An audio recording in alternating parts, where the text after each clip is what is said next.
ओम ह्रीम नमः पुनश्च। नंबर 2। अब हम आत्मा तक आ गए हैं।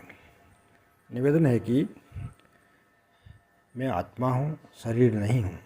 एक कचरा निकालने वाली भी ये बात जानती है कि देखो कुछ समय बाद हम मर जाएंगे, तब ये शरीर तो यहीं जल जाएगा और हंसा उड़ जाएगा, है ना। मतलब सभी मानते हैं कि शरीर तो पर है, शरीर तो पराया है, अपना नहीं है। हाँ, श्मशान में शरीर को सब जलाते हुए देखते हैं, आत्मा तो उड़ जाती है। इसका मतलब मैं शरीर नहीं हूँ, क्योंकि वही अपने सामने चलता है, वो तो चलता हुआ दिखता है और आत्मा अमर है। दूसरी बात, अब रहा शरीर अपना नहीं, अब रहा 8 कर्म। तो 8 कर्म भी फल दे के अलग होते हैं, ठीक है साहब। इसका मतलब ये हुआ कि कर्म भी अपने नहीं है, कुछ समय तक साथ में रहते हैं और फिर फल दे के अलग हो जाते हैं। इसका मतलब कर्म भी अपने नहीं है, अपने होते तो अलग नहीं होते, फल दे दे करके अलग हो जाते हैं।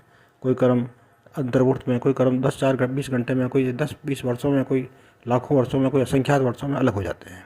ऐसा कोई कर्म नहीं है जो अनंत काल से अभी तक पड़ा हुआ हो, फल दे दे करके अलग हो जाते हैं, फल दे देकर अलग हो जाते हैं। तो अब क्या रहा, अब जो बचा है वो आत्मा है, वो मैं हूँ, वो मैं हूँ, समझे आप, ठीक है ना साहब। तो अब उसमें इतना और जानना है कि इतनी यहाँ तक तो सब समझ जाते हैं। अब मुश्किल बात यह है कि राग द्वेष मोह भी अपना नहीं, ये समझना है अपन को। अब देखो सिद्धों में राग द्वेष मोह है क्या? सिद्धों में राग द्वेष मोह तो नहीं है। इसका मतलब ये हुआ कि उन्होंने राग द्वेष मोह नहीं है, इसका मतलब मेरा स्वरूप क्या है कि राग द्वेष मोह मेरा नहीं है, ठीक है। सिद्धों में राग द्वेष मोह नहीं है, तब वो सिद्ध बने। इसका मतलब ये होगा मुझे भी सिद्ध बनना है तो मुझे राग द्वेष मोह को पराया मानना है। घर में जो कचरा होता है ना, उसको अपना मानते हैं क्या? पराया मानते हैं, तभी तो बाहर निकालते हैं। इस चीज़ को गंभीरता से सोचना है। कचरा घर में होता है, रोज़ रोज़ बाहर निकालते हैं अपन। क्यों बाहर निकालते हैं? उसको अपन अपना नहीं मानते इसलिए बाहर निकालते हैं, पराया मानते हैं इसलिए बाहर निकालते हैं। कचरा तो कचरा ही होता है। उसी तरह से राग द्वेष मोह भी कचरा है, इसको अपना नहीं मानना है। अपना मानते हो तो आप मिथ्या दृष्टि हो, मैं मिथ्या दृष्टि हूँ, ठीक है साहब। तो अब क्या बचे? अब बचा सिर्फ मैं आत्मा, वो बच गया हूँ, उसका अनुभव करना है। तो आत्मा में तो अनंत गुण है, मैं आत्मा हूँ, मुझ में अनंत गुण है। हर गुण की एक एक पर्याय होती है, अनंत अनंत पर्याय हैं। तो आत्मा पकड़ में नहीं आता है साहब, ये तो पकड़ में आ रहा है। जैसे किसी राजा को कहा, राजा ने कहा कि हे मंत्री, देख भाई मुझे बता कि आत्मा क्या क्या होती है। तो मंत्री जी ने जंगल ले जा करके खूब कोड़े बरसाए उन राजा पर। राजा क्यों? और मुझे पीड़ा हो रही है, मुझे दुख हो रहा है, मुझे दुख हो रहा है। फिर मंत्री ने कोड़े रोक दिया, कहा हमारे राजा ने, जिसको दुख हो रहा है वो आप हो। जो दुख, जिसको आपने कहा मुझे दुख हो रहा है, दुख हो रहा है, मुझे दुख हो रहा है, जिसको दुख हो रहा है वो आप हो। बस ये पकड़ना, ये राजा आत्मा को पकड़ में आ गई। यहाँ तक समझ गए आप? उस इससे भी और गहरा समझना अपन को। कभी दुख होता है, कभी सुख होता है, कभी हंसते हैं, कभी रोते हैं, कभी ज्ञान का अनुभव करते हैं, कभी अपन ये भी ज्ञान कहते हैं कि भाई ये ज्ञान, इसका ज्ञान तो है, मुझे इसका ज्ञान नहीं है। इतनी किताबें तो पढ़ गया हूँ, इतनी किताबों का ज्ञान मुझे नहीं है, मुझे उर्दू तो नहीं आती, हिंदी आती है। तो अपना कितना ज्ञान है अपन को मालूम है, कितना ज्ञान नहीं ये भी मालूम है।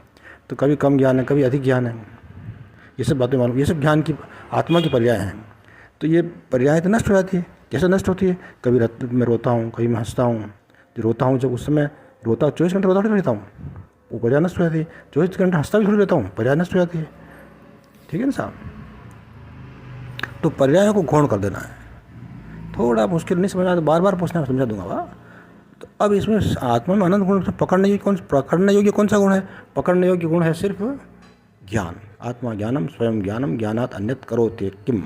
आत्मा ज्ञानम स्वयं ज्ञानम ज्ञानात अन्यत करोति किम। समयसार आत्मख्याति अमृतचंद्र है। सिर्फ मुख्य ज्ञान गुण मुख्य लिया है।